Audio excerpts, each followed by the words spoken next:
Well students, हमने अपने topic interest on drawing में अब तक जो पढ़ा है, हमने ये पढ़ा कि इंटरेस्ट ऑन ड्राइंग कैसे कैलकुलेट करते हैं जब हमें इक्वल अमाउंट ऑफ ड्राइंग दिया हुआ हो, यानी कि अमाउंट सेम हो हमारे पास और time interval between the drawing is equal, यानी कि इक्वल अमाउंट हो और इक्वल ड्यूरेशन हो ड्राइंग की। ठीक है, तो हमने मंथली, क्वार्टरली और ईयरली इस चीज को चेक किया, ये हम क्वेश्चन कर चुके हैं। आज हमारा इंटरेस्ट ऑन ड्राइंग में जो टॉपिक है वो टॉपिक ये है कि इंटरेस्ट ऑन ड्राइंग कैलकुलेट हमें करना है तब जब हमारे पास अमाउंट अनइक्वल हो और जो टाइम ड्यूरेशन हो in between the two drawings, time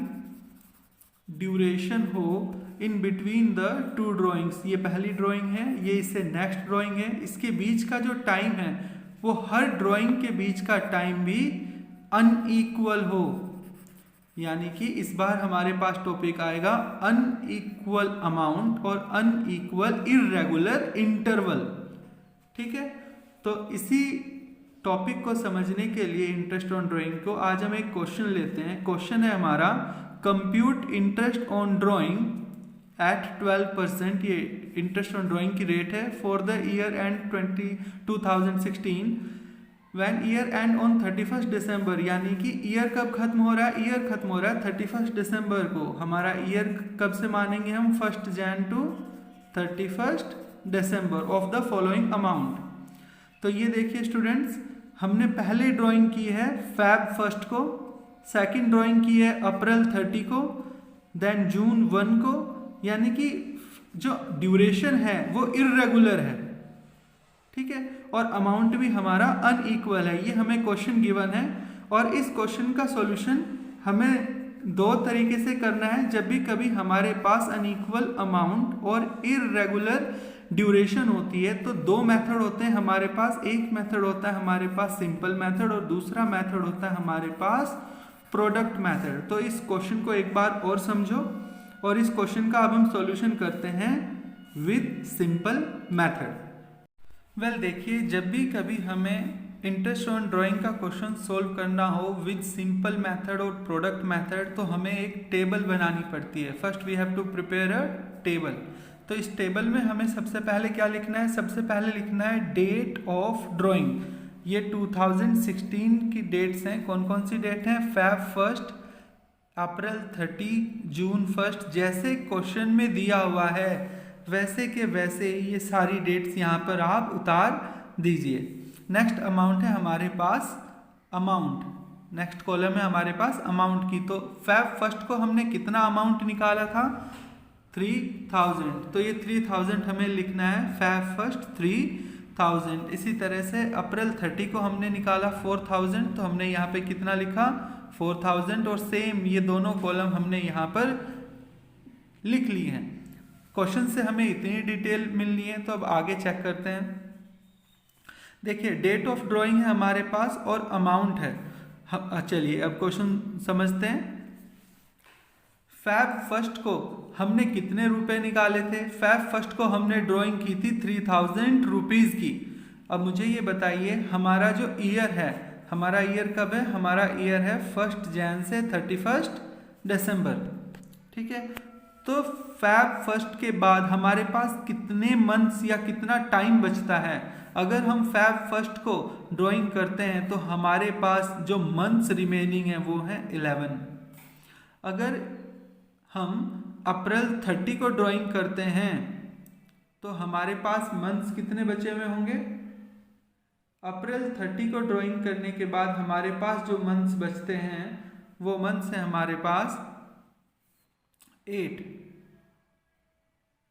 ठीक है, जून 1 को अगर हम ड्राइंग करते हैं तो हमारे पास कितने मंथ्स बचते हैं, हम कैलकुलेट कर सकते हैं इजीली 7। यानी कि पहली जो टेबल बनानी है, कॉलम बनानी है हमें, वो कॉलम हमारी बनेगी डेट ऑफ ड्राइंग की, दूसरी कॉलम बनेगी अमाउंट की, अमाउंट ऑफ ड्राइंग। ठीक है, और जो थर्ड टेबल बनेगी वो बनेगी मंथ्स रिमेनिंग या time remaining after the drawing. Drawing के बाद हमारे पास कितना समय बचता है।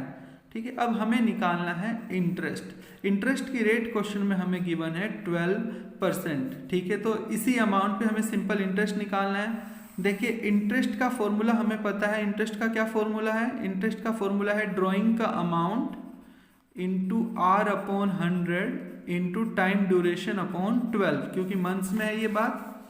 तो सिंपली हमें ये कैलकुलेट कर सकते हैं। जैसे कि पहली जो ड्राइंग है वो है 3000, इंटरेस्ट का रेट है 12% और हमें कितने मंथ्स के लिए निकालनी है? हमें 11 मंथ्स के लिए निकालनी है।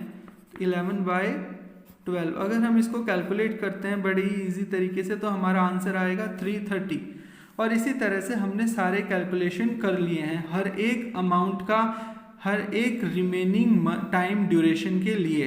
जो इंटरेस्ट का अमाउंट आया है वो यहाँ पे लिखा है और इसे जब हम टोटल करते हैं तो हमारा आंसर आ जाता है इसे टोटल करने पर।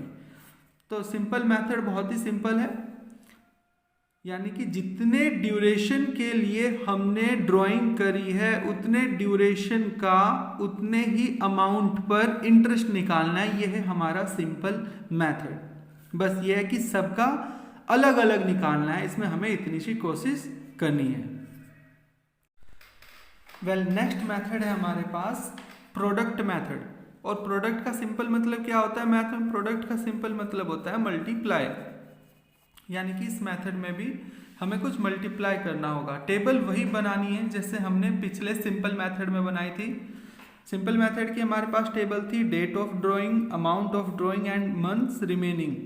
ठीक है, ये सेम टेबल यहाँ बननी है। डेट ऑफ ड्राइंग, हमने डेट ऑफ ड्राइंग अपने क्वेश्चन में से लिखी, अमाउंट ऑफ ड्राइंग लिखा कितना अमाउंट है, और मंथ्स रिमेनिंग लिखे कि इस ड्राइंग के बाद जब हमने ड्राइंग की है उसके बाद कितना टाइम पीरियड बचता है, ये हमने मंथ्स रिमेनिंग लिख लिए। ठीक है, अब सिंपल हमें इंटरेस्ट ना कैलकुलेट करके क्या करना है, इनका करना है हमें प्रोडक्ट। किसका? अमाउंट का और ड्यूरेशन का प्रोडक्ट, यानी मल्टीप्लाई करके यहाँ पर लिखना है और मल्टीप्लाई करने के बाद इसका कर देना है हमें टोटल। अब हमारे पास एक अमाउंट आ गया है। ठीक है, इस अमाउंट के ऊपर हमें इंटरेस्ट निकालना है। फॉर्मूला हमारा सेम है, drawing amount into R upon 100 into time duration.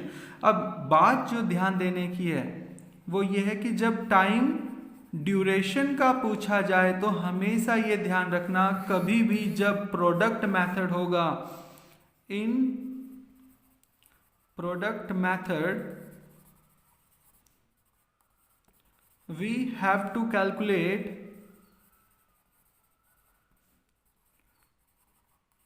drawing for 1 month। कितने मंथ्स की ड्राइंग हमें चाहिए? हमें केवल 1 महीने की ड्राइंग कैलकुलेट करनी पड़ती है। तो ये हमारा अमाउंट हुआ है प्रोडक्ट अमाउंट। ठीक है, ये R अपॉन 100, इंटरेस्ट की रेट 12% है, गिवन है। अब कितने मंथ्स की हमें ड्राइंग चाहिए? 1 मंथ की चाहिए। टोटल कितने मंथ होते हैं? 12। कितने मंथ की चाहिए? 1। तो ये आ गया 1 अपॉन 12 और सिंपल आंसर हमारा आएगा, इसे अगर हम सोल्व करेंगे तो 1150। ये हमारा आंसर है। और आपको पता होगा कि सिंपल मेथड से भी हमारा यही सेम आंसर आया था। तो आज हमने इंटरेस्ट ऑन ड्राइंग के 2 मेथड देखे। एक मेथड है हमारा सिंपल मेथड और दूसरा मेथड है हमारा product method. I hope you will understand.